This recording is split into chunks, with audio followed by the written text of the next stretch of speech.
પાવભાજી વાળા ગોંડલ 30 વર્ષ થયા ધંધો કરતા અને આપણે બધા આમ તો પરિવારની જોડે જ રહેતા. એનો દીકરો રાજકુમાર ઝા મગજનો અસ્થિર અને દવાઈ રહેતા અને એના દીકરો બાપ દીકરા બેન માથાકૂટ રહેતી જયરાજ બાપુની બંગલે સમાધાનમાં.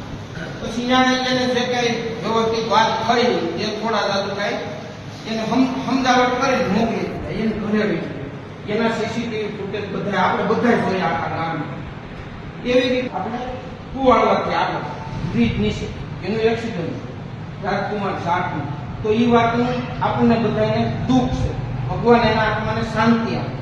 પણ એની અંદર એક ટોળકી એવી સક્રિય થઈ છે કે જયરાજ બાપુના પરિવારને પૂર્વ ધારાસભ્ય ગોંડલ જયરાજ બાપુના પરિવારને ડેમેજ કરવા માટે ક્યાંક ને ક્યાંક અવારનવાર સોશિયલ મીડિયામાં અથવા તો કોઈ પણ ન્યૂઝમાં ખોટા મેસેજ આપી અને આપણે જયરાજ બાપુને ડેમેજ કરે.